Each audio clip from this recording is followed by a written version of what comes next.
on to, where we at? Motion 9. Consideration to award a contract for the repair of the, on Pioneer Boulevard. Mr. Brown. At the, one of the board meetings in February, board authorized staff to move forward with obtaining bids for the first pipeline break on Pioneer Boulevard, which was roughly around 20,000 square feet estimated at that time. Since that board meeting and a second line broke, which we did not have the authorization to move forward and expend money out of the district's funds. But because due to the emergency and public safety issues, staff went forward to solicit bids for both of those and combine them into one to try and reduce the amount of money that the district will be exposed to.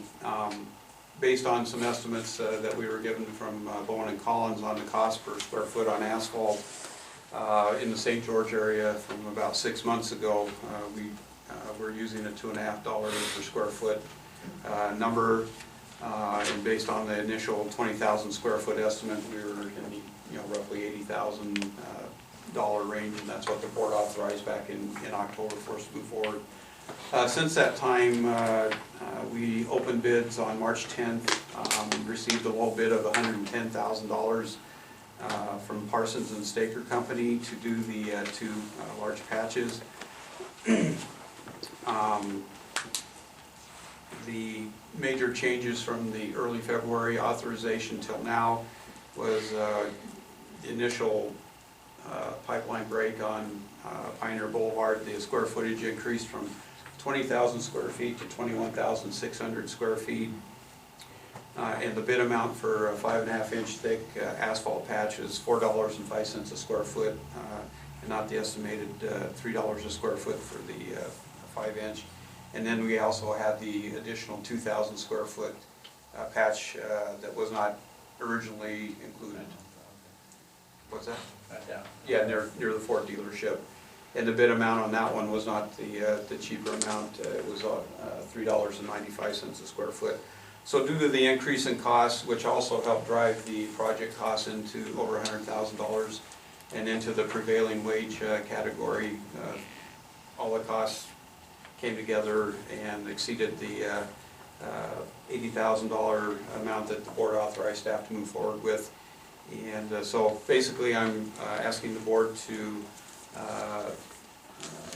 recommending to the board that we move forward with the notice of award and contract signing in the amount of $110,130 to the Parsons and Staker companies.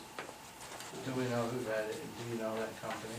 Anybody done work for us before? They've not worked for us before, but they've done a lot of work up in the southern Utah area and have good reports on them.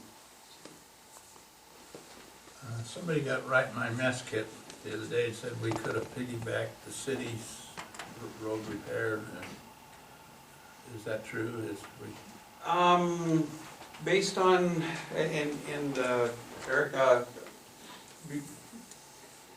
based on the current way that the board has agreed that the staff should use the NRS as far as bidding and everything.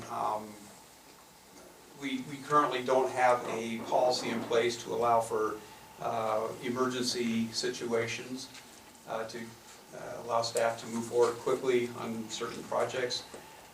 So we started talking today with Eric about how we can streamline that where we have public safety, public health issues, and trying to figure out a way to streamline that so that we don't have to wait so long to take care of issues such as this. And it was a time issue is the reason we couldn't. Another issue, and correct me if I'm remembering it correctly, but we did consider that initially once this came to light, but by the time we had time to kind of check on it, the company was already moving their equipment off, and so yeah, we only had like a 2-day period of trying to make that decision. We had to pay cost to remobilize the equipment back to the site and stuff, and so the piggybacking and cost savings was little to no, not available at that point by the time we kind of had those discussions. And Okay, thank you. and so it was something we looked into, it just, by the time we really got into We're it, gonna it change was that. too late, they were already moving off the site. So in the future, then. Well, yeah, well, I mean, in the future with, you know, it's one of those hindsight type things, but Yeah. now with the delay and some of the issues they're having up there, there's a potential we could have labeled this as an emergency situation because of the health and safety issues up there that posed by the condition with the road. But in the time that is now passed, it's getting that done, but even had we labeled it an emergency issue at that point, Probably would've they gotten were back still to it. mobilized, they were already taking equipment off the site, we probably still wouldn't have been able to piggyback. We may have been able to get to the job a little quicker, but as far as piggybacking and the cost savings, I don't think that would have happened regardless of. Thank you. Well, there were time considerations on that bid, right? When they have to get started, when they have to be done, what were they, do you remember? On this particular Yeah. one, they've got, once we issue notice to proceed, after we get the contract signed and get their bonds in, and once we issue the notice to proceed, I think they have 10 working days to have the work completed. So, once they get going, they can get it wrapped up fairly quickly. It's just, it's taken so long to get to that point. Is there any comments from the public? Seeing none, is there any more board comments? I'll make a motion if everybody's Okay. ready for that. I'll move that we approve the work to be done on the Pioneer Road in the amount of $110,130 and award the contract to Parsons and Staker. Okay, I have a second. Approve, all those in favor, raise the right hand. Aye, that motion carries. We move on to item 7, for possible action, consideration award contracts to Virgin Valley Water District 214 Bunkerville Water System Improvement. Kevin.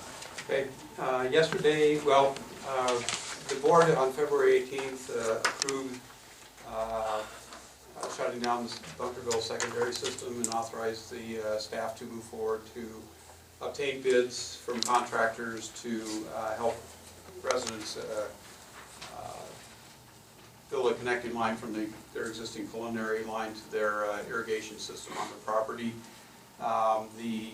We hired Forrester and Engineering to do the engineering and come up with the estimated cost in doing that.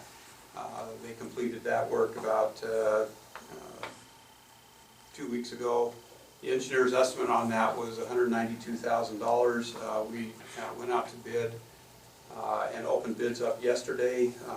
The low bidder on the project was $235,000, so roughly about $45,000, $43,000 more than the engineer's estimate.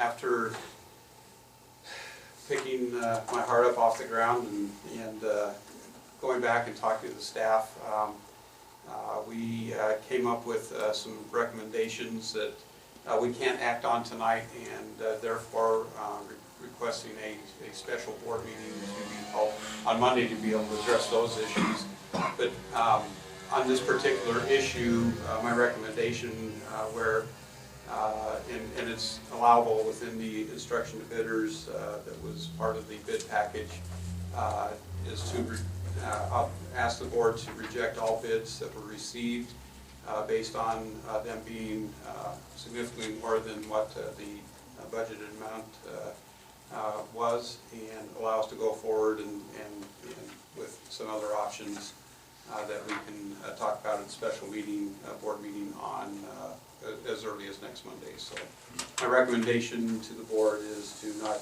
accept any of the bids at this meeting. So Eric, do you think, do we need to take action, or can we just not make a motion and Just- die on it? Do we need to? Yeah, my preference would be that there's a motion to reject all the bids, Reject the bids, yeah. if that's the board's intention. Anybody here from the? Is there any public comment on this item? I'll There make a is, be motion. back Monday. I'll make a motion, Mr. President, we reject all bids received on this. Okay. And we have a direct motion. staff to have a special meeting Monday at what time? We kind of talked about, We're 9 picking a.m. around 9 AM. and we could, if possible, and then we could act on it. get time to notice that, right? Yes.